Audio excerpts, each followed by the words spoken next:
Uma segunda forma de demonstrar a validade de um argumento é através do que chamamos de prova indireta. Prova indireta se assemelha àquela estratégia que utilizamos no dia a dia do "e se não fosse assim". Quando estamos discutindo no dia a dia de forma coloquial, às vezes para demonstrar o nosso ponto, nós começamos com "e se não fosse assim".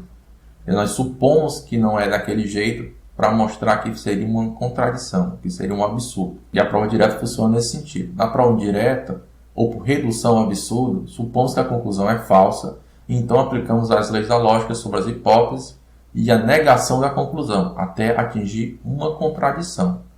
Então, nós não vamos buscar reproduzir a conclusão, e sim supor a negação da conclusão e vamos buscar uma contradição.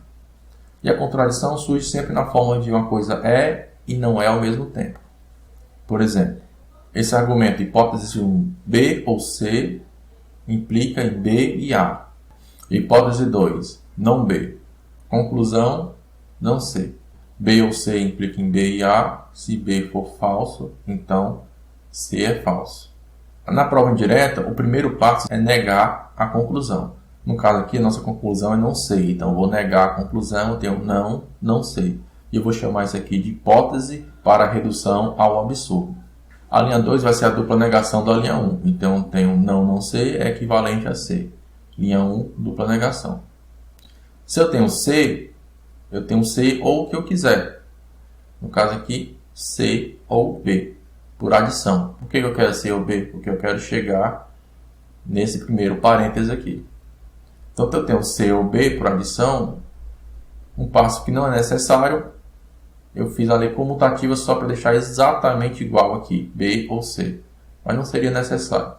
Na linha 4, eu fiz a comutativa só para deixar igual parênteses. Eu tenho C ou B é equivalente a B ou C. Linha 3, comutativa.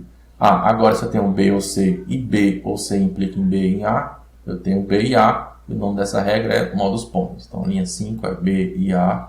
Linha 4, hipótese 1, modus ponens. E se eu tenho B e A, eu tenho B. Por simplificação dessa linha. Né? B e A, eu tenho B. Linha 6 é B. Usei a linha 5, uma simplificação. E se eu tenho B e na hipótese 2 eu tenho não B, eu posso escrever tudo isso numa linha só, fazendo a conjunção das duas linhas. Então, eu tenho B e não B. Então, a linha 7 é B e não B. Linha 6, hipótese 2, conjunção. Ora, B e não B é uma contradição. Uma coisa não pode ser e não ser ao mesmo tempo. Então, eu já posso fechar aqui a minha prova indireta. Porque assumir que a conclusão não ocorre desboca em uma contradição. Então, a conclusão tem que acontecer por redução ao absurdo.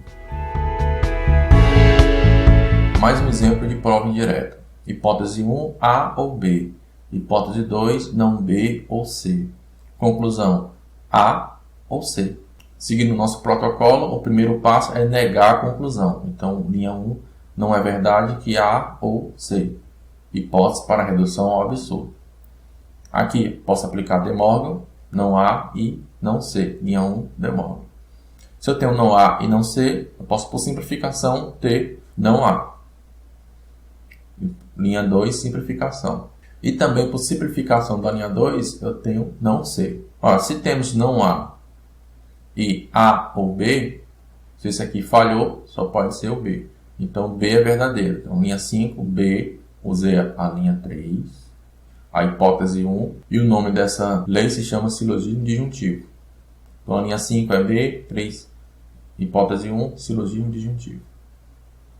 Agora, se olharmos para a linha 4 e para a hipótese 2, nós temos que não C e não B ou C. Então, esse aqui falhou, sobrou o não B. Linha 6 é o não B, porque eu usei a linha 4. A hipótese 2 e o nome da lei é silogismo disjuntivo. Ora, agora tem o B e não B. É só juntar os dois numa linha só, através da conjunção, e fechar a minha prova. Porque agora encontrei um absurdo, uma contradição.